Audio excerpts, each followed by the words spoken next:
Hello दोस्तों, नमस्कार। 10 class study point में आपका स्वागत है। आज हम लोग फिर से नए ऊर्जा नए उत्साह के साथ आए हैं मैथ गणित त्रिकोणमिति के कुछ अनुप्रयोग पढ़ने के लिए, जो कि एक्सरसाइज 9 में है। इसका पार्ट 2 है। अगर इसका पार्ट 1 आप नहीं देखे होंगे तो इस वीडियो को देखने के बाद पार्ट 1 को आप जरूर देख लीजिएगा। बहुत इंपॉर्टेंट, बहुत ज्यादा इंपॉर्टेंट वो पार्ट है। उसके बाद ये पार्ट को हम लोग अभी पढ़ रहे हैं। ये पार्ट में जो भी क्वेश्चंस आएंगे वो सारे एग्जाम के लिए आएंगे, क्योंकि ये जो है एग्जाम में पूछा गया है। देखिए, जैसे ये 2020 के एनुअल में पूछा गया है और यह जो क्वेश्चन है 2021 के एनुअल में पूछा गया है। अगर आप हमारे चैनल पर अभी नए हैं, ठीक है, तो अगर आप हमारे चैनल को सब्सक्राइब नहीं किए हैं तो कृपया कर आप हमारे चैनल को सब्सक्राइब कर दीजिए, वीडियो को लाइक कर दीजिए और दोस्तों में वीडियो को शेयर कर दीजिए। ठीक है, तो अब हम लोग आगे क्वेश्चन को प्रेम से पढ़ते हैं, दिल से पढ़ते हैं, शिद्दत से पढ़ते हैं। तो चलिए क्वेश्चन को देखा जाए। पहला क्वेश्चन है आपके बोर्ड पर, कहा जाए तो आपके स्क्रीन पर क्या है क्वेश्चन। पहला क्वेश्चन है कि 12 मीटर ऊंचे खंबे जमीन पर पड़ रही छाया की लंबाई 4√3 मीटर है, तो सूर्य का उन्नयन कोण क्या होगा, ये बताना है आपको। ये बात है क्वेश्चन को ध्यान से समझिए, ईमानदारी से समझिए, आनंद आएगा, मजा आएगा। ठीक है ना। चलिए क्वेश्चन को एक बार फिर से देखते हैं। 12 मीटर ऊंचे खंबे की जमीन पर पड़ रही छाया की लंबाई 4√3 मीटर है, तो सूर्य का उन्नयन कोण क्या होगा, ये बताना है। बहुत इजी, बहुत आसान, बहुत हल्का क्वेश्चन है। ध्यान से केवल देख लिया जाए, बहुत हल्का क्वेश्चन है। ठीक है, चलिए देखते हैं क्वेश्चन को। देखिए, 12 मीटर ऊंचा खंबा है। एक हमने खंबा ले लिया जिसकी ऊंचाई बाबू क्या है, 12 मीटर है। इस खंबा की ऊंचाई बताइए क्या है, 12 मीटर है। तो 12 मीटर खंबे की ऊंचाई, ठीक है, जमीन पर पड़ रही जो छाया की लंबाई है। अब 12 मीटर ऊंचा एक खंबा है और इसकी छाया की जो लंबाई बाबू बन रही है, जमीन पर पड़ रही है। ठीक है, छाया, इस खंबे की छाया कहाँ बन रही है, जमीन पर पड़ रही है। और इसकी लंबाई जो है, इस छाया की लंबाई दिया है 4√3। ठीक है, तो कह रहा है तो सूर्य का उन्नयन कोण क्या होगा, यानी कि देखिए, ये सूर्य हो गया, ये क्या हो गया बाबू, सूर्य हो गया। और सूर्य से इधर प्रकाश निकल रहा है, तो प्रकाश निकलेगा, इधर आएगा, प्रकाश निकल कर इधर आएगा, तो ये खंबा पर पड़ेगा ना। तो खंबा पर पड़ेगा, तो इस खंबा पर पड़ने के बाद परछाई तो इधर ही बनेगा। तो कह रहे हैं कि ये उन्नयन कोण जो है ना बाबू, ये क्या होगा। तो मान लिए उन्नयन कोण जो होगा बाबू, थीटा होगा। क्या होगा, थीटा होगा। और सबका नामकरण कर देते हैं। इसको मान लिए ए, इसको मान लिए बी बाबू, और इसको मान लिए सी। ठीक है ना। अब चलिए, आप तो समझ गए होंगे, तो इस सब को हम लोग मिटा सकते हैं। ठीक है ना। तो चलिए हम इसको मिटा दिए। ठीक, तो एक बार फिर से जान लीजिए कि खंबा दिया हुआ है ए बी, जो कि 12 मीटर है। इस खंबा की परछाई जो है सी बी है, जो कि 4√3 दिया हुआ है। तो थीटा का मान बाबू क्या करना है, निकालना है। कितना हल्का है, आराम से देख लीजिए। दिया है बाबू, देखिए क्या दिया है, लिख देते हैं। दिया है, क्या दिया है, ए बी जो है बाबू 12 मीटर है। बीसी जो है क्या है बाबू, बताइए, बीसी क्या है सर जी, 4√3 है। चलिए लिख दिए।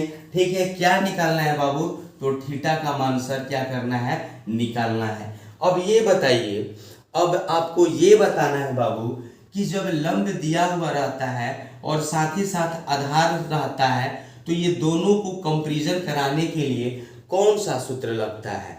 लाल कक्का हम लोग पढ़ रहे हैं, क्या पढ़े थे बेटा, लाल कक्का। तो सर जी, इस लाल कक्का में क्या सूत्र आता था, तो यहाँ साइन थीटा के लिए होता है, ये कॉस के लिए होता है, ये टैन के लिए होता है, ये कॉट के लिए होता है, ये सेक के लिए होता है, और ये कॉसेक के लिए होता है। तो अब बताइए, ये लंब है, ठीक है, और ये आधार है। तो यहाँ पर टैन का अगर बात करते हैं, देख सकते हैं आप लोग, टैन में लंब और आधार का बाबू बात होता है। बाकी सब किसी में लंब आधार के बारे में बात नहीं हो रहा है। और यहाँ को ए बी आपका लंब है और बी सी आपका क्या है, आधार है। तो लंब और ए मतलब आधार, एल मतलब लंब। तो अब बताइए लंब आधार tan में आ रहा है ना बाबू, तो लिखेंगे tan थीटा बराबर लंब बटा में आधार। एल मतलब लंब, ए मतलब आधार। ठीक है बाबू, तो बताइए लंब जो है फिर से लिखते हैं tan थीटा। थीटा का काम क्या कर रहा है बेटा, तो थीटा का काम यहाँ पर कुछ नहीं है, थीटा का तो मान आपको निकालना है, क्योंकि कोण क्या होगा, यही कोण हम लोग थीटा माने हैं, इसको निकालना है। अब एल लंब है, लंब बताइए क्या है सर जी, लंब ए बी है। ठीक है, लंब क्या है, ए और बी है। आधार क्या है, बी और सी है। आधार क्या है, बी और सी है। कोई दिक्कत नहीं होगा, अच्छा तो लग रहा होगा, समझ में तो आ रहा होगा। तो फिर चलते हैं tan थीटा बराबर ए बी। बताइए ए बी का मान क्या है, 12 है, तो लिख देते हैं 12। बाबू बी सी का मान क्या है, 4√3 है। चलिए लिख दिए हैं 4√3। ठीक है ना बाबू। चलिए अब आगे देखते हैं tan थीटा, तो लिख दिए tan थीटा बराबर, देखिए 4 के पहाड़ा में 12 3 बार में कटेगा, तो 3 बटा में √3 हो गया, 3 बटा में √3 हो गया, 3 बटा में √3 हो गया। फिर आगे चलते हैं, तो देखिए यहाँ पर बाबू 3 के लिए हम लोग लिख सकते हैं, क्या लिख सकते हैं, √3 गुणे √3 अब बटा में √3 है। अब देखिए कि इस 3 के लिए √3 क्यों लिख सकते हैं, देखिए आप जब √3 को √3 से गुणा करेंगे तो तितरी का 9 रूट में आ जाएगा 9, और 9 का वर्गमूल करेंगे तो आ जाएगा 3। इसलिए इस 3 के जगह पर √3 और √3 लिख सकते हैं। क्यों लिखें, क्योंकि इसको इससे कटा सकते हैं, ठीक है ना, इसीलिए लिखे थे 3 को √3 गुणे √3। अब कट गया, तो बताइए tan थीटा का मान क्या आ गया बाबू, तो √3 आ गया। अब देखिए यहाँ पर थीटा का मान पूछ रहा है, तो थीटा का मान क्या होगा, तो समझिए tan थीटा बराबर √3 जो मान होता है, √3 जो मान होता है बाबू, tan में किसका मान होता है, √3 जो मान होता है tan में किसका मान होता है। आप जब पूरा ये याद कर लीजिएगा कि sin 0 का मान क्या होता है, sin 30 का मान क्या होता है, cot 45 का मान क्या होता है, cosec 60 का मान क्या होता है, तो उसको याद जब कीजिएगा ना तो बहुत ज़्यादा इम्पोर्टेंट चीज़ आप याद कर लीजिएगा। इसलिए पहले उसको आप याद कर लीजिए। तो √3 जो है tan में मान जो होता है tan 60 का मान होता है, किसका मान होता है, tan 60 का मान होता है। तो अब यहाँ से tan खत्म हो गया, तो बताइए थीटा का मान क्या आ गया, 60 डिग्री आ गया। और हमको यही थीटा का मान ही निकालना था बाबू, क्या निकालना था बाबू, थीटा का मान निकालना था, जो कि थीटा का मान मेरा क्या आ गया, अब यहाँ पर 60 डिग्री आ गया। तो बताइए थीटा का मान क्या आ गया बाबू, मेरा 60 डिग्री आ गया, ये मेरा बन गया। बताइए कितना इजी था। ये सब एग्जाम में हमेशा आता है बाबू, हमेशा आता है। इसलिए आप लोग शिद्दत से, दिल से इस बात को दिमाग में डाल लीजिएगा और इस तरह के मैथ को दिमाग में आपको डाल लेना है, ठीक है ना बाबू। चलिए प्रेम से और अगला क्वेश्चन को समझते हैं। इस क्वेश्चन में भी बहुत हल्का कंसेप्ट है, बहुत हल्का कंसेप्ट है। आप प्रेम से बोर्ड पर देखिए, हम इसको समझाने का 100% दवा लेते हैं, ठीक है ना। चलिए देखिए, एक 15 मीटर लंबी सीढ़ी एक ऊर्ध्वाधर दीवार के शीर्ष तक पहुंचती है, ठीक है ना। देखिए सीढ़ी जब भी रखाएगा बाबू, कैसे रखाएगा, ऐसे ही ना रखाएगा। सीढ़ी तो कभी दीवार पर ऐसे नहीं खड़ा होता है, ऐसे सीढ़ी खड़ा होगा तो आदमी गिर ना जाएगा। दीवार पर जब भी सीढ़ी खड़ा होता है तो इस तरह से खड़ा होता है, ऐसे। तो कह रहा है कि एक 15 मीटर लंबी सीढ़ी एक ऊर्ध्वाधर दीवार के शीर्ष तक पहुंचती है ना। तो देखिए हाई मानकर चलिए आपका दीवार हो गया, ये क्या हो गया बाबू, दीवार हो गया। मान लिए कि सर जी ये दीवार हो गया, किनारे बना देते हैं और बेहतर रहेगा। यहाँ पर मानकर चलिए ये दीवार हो गया, ठीक है। अब इस पर क्या है ना, 15 मीटर लंबी सीढ़ी डला रहा है। तो सीढ़ी तो जब भी डलाएगा बाबू इस तरह से जमीन से सट के डलाएगा, ये आपका सीढ़ी हो गया। ये आपका क्या हो गया बाबू, तो ये आपका सीढ़ी हो गया। मानकर चलिए ये सीढ़ी हो गया ये क्या हो गया बाबू, ये दीवार हो गया। आपको समझाने के लिए लिख दे रहे हैं, ये आपका क्या हो जाएगा, दीवार हो जाएगा। और ये सीढ़ी हो गया, ठीक है। और ये जमीन है, क्या है बाबू, जमीन है। जमीन पर दीवार खड़ा है, दीवार पर सीढ़ी ऐसे लगा हुआ है, ठीक है। आगे पढ़ते हैं। यदि सीढ़ी दीवार के साथ 60 डिग्री का कोण बनाती है, देखिए हाई सीढ़ी हो गया, हाई दीवार है, तो सीढ़ी जो है ना बाबू, इस सीढ़ी हाई दीवार के साथ 60 डिग्री का कोण कहाँ बनाएगा, हाइजे ना बनाएगा। 60 डिग्री का कोण तो वही बनाएगा, ठीक है। दीवार जब भी बनता है बाबू, तो दीवार टेढ़ा बनता है, दीवार ऐसे ऐसे तो नहीं बनता। जब बनेगा तो दीवार सोजा बनेगा, नहीं तो दीवार गिर ना जाएगा। तो ऐसे रहता है, यानी कि परपेंडिकुलर रहता है, तो 90 डिग्री का कोण बनेगा। कितना डिग्री का कोण बनेगा बाबू, 90 डिग्री का कोण बनेगा, ठीक है। अब इसका नामकरण कर देते हैं ABC। आगे पढ़ते हैं। तो दीवार की ऊंचाई क्या होगी, तो कह रहा है यह जो दीवार है ना बाबू, यह दीवार की ऊंचाई जो पूछ रहा है, AB की ऊंचाई पूछ रहा है क्या होगी, ठीक है। और आपको दे दिया है सीढ़ी की लंबाई 15 मीटर। तो ये सीढ़ी क्या है बाबू, AC है। सीढ़ी क्या है, AC है। और AC आपको बाबू कितना दिया है, 15 मीटर दिया है। बताइए कोई दिक्कत नहीं है। एक बार फिर से देख लेते हैं बाबू। एक दीवार AB है, इस AB दीवार पर एक सीढ़ी रखा रहा है AC, और सीढ़ी की जो है आपकी लंबाई दे दिया है 15 मीटर दे दिया है। तो कह रहा है कि यहाँ पर दीवार और सीढ़ी के बीच में 60 डिग्री का कोण बन रहा है। तो आपको निकालना है कि यह जो दीवार AB की लंबाई क्या होगी, यानी कि AB दीवार की ऊंचाई जो है आपको निकालना है। तो बहुत आराम से निकाल देंगे बाबू। देखिए ये AC हो गया कर्ण और AB हो गया लंब। कर्ण और लंब के बीच बात कह रहा है, क्या बात कह रहा है, यह लंब और यह कर्ण के बीच बात कह रहा है। तो लंब और कर्ण बाबू किस में आता है, साइन में आता है, कॉस में आता है, टेन में आता है, किस में आता है। तो देख लीजिए बाबू, यहाँ पर लंब और कर्ण जब भी बाबू आता है ना, वो साइन में आता है। साइन में ही लंब और बाबू क्या आता है, कर्ण आता है। कोई दिक्कत नहीं है सर। तो देखिए अब थोड़ा सा ध्यान दिया जाए।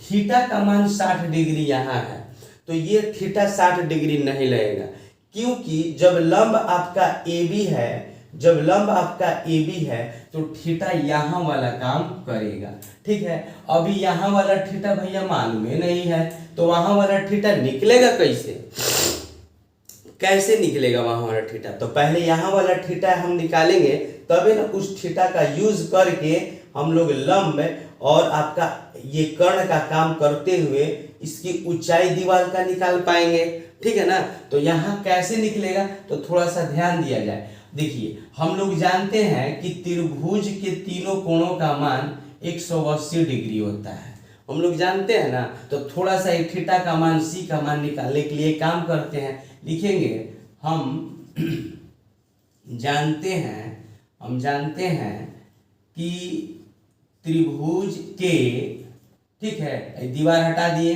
दीवार तो आप जान गए। त्रिभुज के तीनों कोणों का योग कितना होता है बाबू, 180 डिग्री होता है, 180 डिग्री होता है। तो अब बताइए कोण A और कोण B और कोण C बाबू जुटेगा तभी ना 180 डिग्री होगा। लेकिन कोण A बराबर तो दे दिया है बाबू 60 डिग्री, और कोण B बराबर दे दिया है 90 डिग्री, और कोण C तो मालूम नहीं है, इसी को निकालना है। तो थीटा हो गया है बराबर 180 डिग्री। तो 90 और 60 जोड़ देंगे, 90 और 60 कितना होता है, 150 होता है। तो 150 ही हो गया, और थीटा बराबर 180 डिग्री। तो थीटा का मान 180 प्लस है, इधर जब जाएगा बराबर के इधर जाएगा प्लस, तो ये हो जाएगा आपका माइनस, यानी कि थीटा का मान निकल के सामने आ गया। थीटा का मान बाबू क्या हो गया, 30 डिग्री। अब तो क्लियर हो गया, ये थीटा की जगह पर अब हम लोग क्या रख देंगे, 30 डिग्री रख दिए। कैसे 30 डिग्री आ गया आप तो जान गए, कैसे 30 डिग्री आ गया बाबू, आप तो जान गए। लेकिन यहाँ पर दीवार की तो ऊंचाई निकालना है। तो अब दीवार के देखिए ऊंचाई कैसे निकलेगा। तो देखिए दीवार का ऊंचाई मेरा क्या है, ए बी है, और ए बी को क्या करना है बाबू, निकालना है। ठीक है, BC है, BC है तो BC से हमको कुछ लेना देना नहीं है। AC है, AC कितना है बाबू, AC हमको दिया हुआ है 15 दिया है, AC 15 मीटर दिया है। हमको AB दीवार की ऊंचाई निकालना है, तो हम थीटा का मान ये यूज करेंगे। कौन, 60 नहीं यूज करेंगे, 30 यूज करेंगे। तो बताइए, अभी हम बोले हैं कि लंब और कर्ण किस में आता है, तो लंब और कर्ण बाबू साइन में आता है। तो लिखेंगे साइन थीटा बराबर लंब बटा में कर्ण, यानी कि साइन थीटा बराबर लंब बाबू क्या है, तो लंब सर जी ए बी है, ए बी बटा में कर्ण क्या है, तो सर जी कर्ण ए सी है। ठीक है ना बाबू, चलिए ध्यान दिया जाए। तो साइन थीटा यानी कि साइन थीटा का मान अब क्या रख देंगे, 30 डिग्री रख देंगे। ए बी का मान तो सर जी निकालना है, तो ए बी को ए बी रख दिए, ए सी, और ए सी का मान सर जी 15 है, तो 15 रख दिए। बाबू कोई दिक्कत तो नहीं हो रहा है, बढ़िया से समझ में एकदम आ रहा है, और हम वादा करते हैं कि आपको 100% समझ में आएगा। ठीक है, अब देखिए साइन 30 डिग्री का मान बताइए क्या होता है, अगर याद है तो बताइए साइन 30 का मान क्या होता है। साइन 30 का बाबू मान याद कर लीजिएगा, अगर याद है तो बहुत बढ़िया बात है। साइन 30 का मान 1/2 होता है, ए बी बटा में क्या हो गया बाबू, 15 हो गया। ठीक है, तो देखिए ए बी को 2 से गुणा किया जाएगा तो 2AB, आप 15 के पढ़ा एक खाली पढ़ेंगे तो 15। तो बताइए ए बी बराबर क्या हो गया बाबू, 15 बटा में 2 हो गया। ए बी बराबर क्या हो गया बाबू, 15 बटा में 2 हो गया। ए बी बराबर क्या हो गया, 15 बटा में 2 हो गया। तो अब इस 2 को 15 से कटा सकते हैं 7.5 बार में, यानी कि आपका ए बी का जो फाइनल मान है, ए बी का जो फाइनल मान है वो 7.5 मीटर आ जाएगा। यानी कि दीवार जो है ए बी, दीवार की ऊंचाई क्या निकल गया, दीवार की ऊंचाई बाबू क्या निकल गया, 7.5 मीटर निकल गया। हमको निकालना था क्या, यही निकालना था ना कि दीवार की ऊंचाई क्या होगी, तो हम लोग निकाल दिए कि दीवार की ऊंचाई 7.5 मीटर होगी। बताइए आपको समझ में आ गया ना, बोल रहे थे ना कि समझ में आएगा। देखिए दोनों क्वेश्चन बहुत ज्यादा इंपॉर्टेंट है, आपको दोनों समझ में आ गया, बहुत बढ़िया। अब देखते हैं अगला तीसरा नंबर क्वेश्चन दिया है कि भूमि से 100 मीटर की ऊंचाई तथा 60 डिग्री कोण पर उड़ती हुई एक पतंग की डोरी की लंबाई क्या होगी।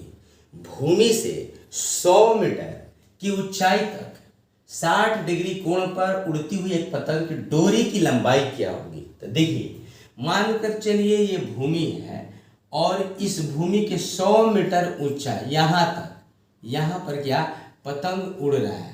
पतंग कहाँ उड़ रहा है, यहाँ उड़ रहा है। पतंग जो है आपका, पतंग जो उड़ रहा है यहाँ पर पतंग उड़ रहा है, ये स्थान पर इस तरह से पतंग क्या हो रहा है, उड़ रहा है। ठीक है, ये पतंग आपका यहाँ पर उड़ रहा है।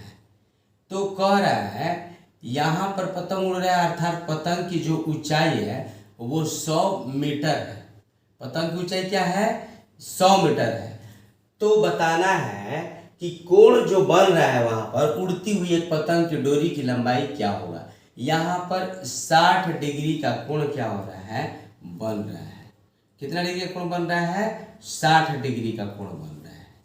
ठीक है, तो कह रहा है कि 60 डिग्री का कोण बन रहा है। यहाँ पर पतंग जब उड़ रहा है तो यहाँ से उन्नयन कोण 60 डिग्री का बन रहा है।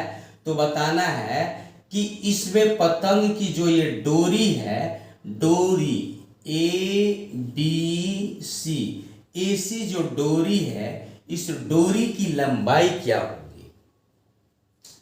जो पतंग उड़ रहा है यहाँ जमीन से 100 मीटर ऊंचाई पर उड़ रहा है, यानी कि AB जो है दिया है, AB क्या है दिया है, AB बाबू AB दिया है, पतंग जो उड़ रहा है जमीन से 100 मीटर ऊंचाई पर उड़ रहा है, ठीक है। लेकिन डोरी तो सोझा नहीं ऐसे जाता है, डोरी तो ऐसे नहीं जाएगा। डोरी जब भी आप पतंग उड़ाइएगा तो डोरी तो तिरछा ही जाएगा ऐसे। तो डोरी AC दिया है और AC कह रहा है कि लंबाई क्या होगी, AC निकालना है। यह आपको क्या किया करना है, निकालना है, ठीक है। और दे दिया उन्नयन कोण 60 डिग्री। क्या दे दिया है, 60 डिग्री दे दिया है। तो पतंग की डोरी की लंबाई क्या होगी आपको निकालना है। तो बताइए आप, लंबाई और कर्ण के साथ, लंबाई और कर्ण, इसको क्या कहते हैं, कर्ण कहते हैं। तो इसका तुलना हम सूत्र में करेंगे, किस में, लाल कक्का में। तो लाल कक्का में करेंगे तो होता है लाल और यहाँ होता है कक्का। तो बताइए, ये साइन के लिए, ये कॉस के लिए, ये टैन के लिए, ये कॉट के लिए, और ये जो होता है बाबू सेक के लिए होता है, और ये जो होता है कौशिक के लिए होता है। तो आप बताइए लंब और कर्ण कहाँ पर है, लंब और कर्ण कहाँ पर है। तो आप कहिएगा सर एल से लंब, के से कर्ण, लंब और कर्ण जो है सर वो साइन में है। किसमें है, साइन में है लंब और कर्ण। तो हम लोग जब साइन में लंब और कर्ण है और लंब और कर्ण का तुलना ही कर रहा है तो लिखेंगे साइन थीटा बराबर लंब बटा में कर्ण। ठीक है ना बाबू, समझ में आ रहा है ना। चलिए समझ में एकदम आएगा। और साइन थीटा का काम बाबू क्या कर रहा है, तो सर जी 60 डिग्री कर रहा है। और लंब क्या है, तो सर जी लंब जो है AB है। और कर्ण क्या है, तो सर जी कर्ण AC है। ठीक है, तो साइन 60 डिग्री बराबर AB, और AB क्या है, तो 100 है। ठीक है ना। और AC क्या है बाबू, तो AC तो सर जी निकालना है जो कि डोरी की लंबाई है। ठीक है, तो चलते हैं फिर आगे। तो यहाँ पर क्या करेंगे, साइन 60 का मान रख देंगे। बताइए आपको साइन 60 का मान याद है, तो बताइए साइन 60 का मान क्या होता है। देखिए साइन 60 का मान सर जी √3 बटा में 2 होता है। साइन 60 का मान होता है √3 बटा में 2 और 100 बटा में AC। बताइए किन्हीं को कोई दिक्कत नहीं ना, दिक्कत हुआ, दिक्कत होगा भी नहीं बाबू। ठीक है, तो चलिए देख लिया जाए। यहाँ पर हमको तो डोरी AC का मान निकालना है। AC को क्रॉस मल्टीप्लीकेशन करेंगे, कैंचिया गुणा जिसको बोलते हैं इंग्लिश में क्रॉस मल्टीप्लीकेशन कहते हैं। ठीक है, तो तिरछा तिरछी जब गुणा करेंगे AC √3 बराबर 100 को 2 से गुणा करेंगे तो 100 दूनी का क्या हो गया बाबू, 200 हो गया। क्या हो गया, 200 हो गया। तो AC बराबर 200 बटा में क्या आ जाएगा, √3 आ जाएगा। AC अपने जगह पर है, बराबर है 200 है, और √3 बाबू कहाँ आ जाएगा, नीचे आ जाएगा। तो इतना भी छोड़ देंगे तो AC का मान मेरा आ जाएगा 200 बटा में √3। बताइए कोई दिक्कत नहीं ना हुआ, समझ में आ गया ना बढ़िया से। तो चलिए अगला क्वेश्चन को देखते हैं हम। यहाँ पर है कि किसी मीनार की ऊंचाई दिया है 10 मीटर। एक मीनार है, उस मीनार की ऊंचाई 10 मीटर है। जब सूर्य का उन्नयन कोण 45 डिग्री हो तो मीनार की छाया की लंबाई जमीन पर क्या होगी बताना है। तो देखते हैं, यहाँ समझ लीजिए कि यह मीनार है। क्या है बाबू, मीनार है। और जब सूर्य का प्रकाश इधर से पड़ रहा है, सूर्य का प्रकाश जब इधर से मीनार पर पड़ रहा है तो छाया बनेगा, और छाया बाबू यह बनेगा। जब सूर्य इधर मारेगा तो छाया तो इधर बनेगा। ठीक है ना बाबू, जब सूर्य जब इधर रहेगा तो छाया तो बाबू इधर ही बनेगा। तो छाया इधर बन रहा है, और जब छाया बन रहा है तो कितना बन रहा है, कह रहा है कि मीनार है 10 मीटर। मीनार कितना है बाबू, 10 मीटर मीनार है। ठीक है, मीनार जो है 10 मीटर है, और मान लीजिए मीनार जो है AB है, और वह मीनार AB 10 मीटर है। जब सूर्य का प्रकाश इधर पड़ेगा तो छाया तो इधर बनेगा, और छाया जो है बाबू आपका कितना है, BC हो गया। छाया क्या हो गया, BC हो गया। तो कह रहे हैं कि जब सूर्य का उन्नयन कोण 45 डिग्री हो तो 45 डिग्री उन्नयन कोण हो गया। ठीक है ना बाबू। तो मीनार की छाया की लंबाई क्या है, यानी कि छाया जो BC है, ये कितना है, तो मान लिए वाट है। ठीक है ना बाबू। तो मीनार ए बी दिया है, सूर्य का प्रकाश मीनार पर पड़ रहा है, उसकी छाया जमीन पर बीसी पड़ रही है और उन्नयन कोण 45 डिग्री दिया है। तो कह रहा है कि छाया जो बन रही है वो बीसी क्या बन रही है बताइए। तो देखिए इसको बताते हैं। दिया क्या है बाबू, दिया बताइए क्या है, दिया है कि ए बी मीनार की जो ऊंचाई है वो 10 मीटर है। ठीक है। थीटा का मान दिया है बाबू 45 डिग्री। अब निकालना क्या है, तो बीसी निकालना है। बीसी को वाट मान लिए क्योंकि यह निकालना है। तो अब क्या करेंगे, अब बनाएंगे। तो अब तुलना कीजिए कि लंब और आधार का बात कह रहा है, लंब ए बी का बात कर रहा है, आधार बीसी का बात कर रहा है। तो लंब और आधार किसमें आता है, तो एक बार देख लिया जाए बाबू। लंब और आधार जो आता है, एल से लंब, ए से आधार, लंब और आधार आता है tan थीटा में। यानी कि हम लोग जान गए कि सर जी tan थीटा ही लगेगा क्योंकि इसका मान लंब और आधार होता है और आपका क्वेश्चन में भी लंब और आधार का तुलना किया जा रहा है। तो अब बताइए tan थीटा का मान बाबू कितना दिया है, 45 डिग्री दिया है। और लंब क्या है सर जी, लंब ए बी है। और आधार क्या है सर जी, आधार बीसी है। तो क्या करेंगे, tan 45 का मान कितना होता है, 1 होता है। tan 45 का मान याद कर लीजिएगा 1 होता है। जब से आपका मान नहीं याद होगा तो मैथ बाबू नहीं बन पाएगा। इसलिए सबसे पहला काम है आपको पूरा मान याद कर लेना है, क्योंकि अभी तो देख होकर इधर उधर से बना लीजिएगा कि 37 का मान इतना होता है, cos का मान इतना होता है, cot 60 का मान इतना होता है। लेकिन एग्जाम में कैसे वो काम करेंगे, चोरी तो होगा नहीं। तो नहीं चोरी होगा तो उसके लिए तो मेहनत करना पड़ेगा। इसलिए आप सब याद कर लीजिए। ए बी बताइए क्या दिया है, 10 मीटर दिया है। तो 10 लिख दिए। बीसी सर जी निकालना है, बीसी कर दिए। tan 45 का मान 1 कर दिए। ठीक है ना। तो अच्छा लगने के लिए बटा में भी 1 कर सकते हैं। तो अब बताइए बीसी का मान वाट है, यानी कि बीसी निकालना है। चलिए अब क्रॉस मल्टीप्लीकेशन कर दिया जाए। क्या कर दिया जाए, क्रॉस मल्टीप्लीकेशन। बीसी के पहाड़ा जो एक खाली पड़ी है तो क्या हो जाएगा, बीसी। और 10 के पहाड़ा एक खाली पड़ी है तो हो जाएगा 10।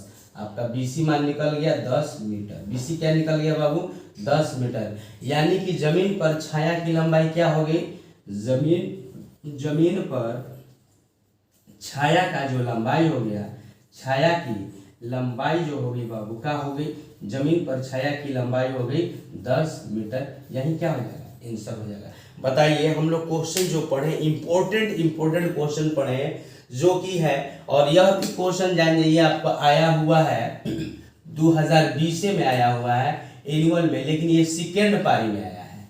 यह क्वेश्चन 2020 में एनुअल में आया है लेकिन सेकेंड पारी में आया है। और ये चारों आप इंपॉर्टेंट महत्वपूर्ण क्वेश्चन पढ़े, आपको इसको समझ में आया होगा, ये हम दावे के साथ कहते हैं, 100% दावे के साथ कहते हैं कि आपको यह क्वेश्चन 100% समझ में आया होगा। आपको वीडियो कैसा लगा, अच्छा लगा तो वीडियो को एक बार लाइक कीजिए, दोस्तों में शेयर कीजिए, और आप हमारे चैनल पर नए हैं तो चैनल को सब्सक्राइब कीजिए। चलते हैं, धन्यवाद, नमस्कार।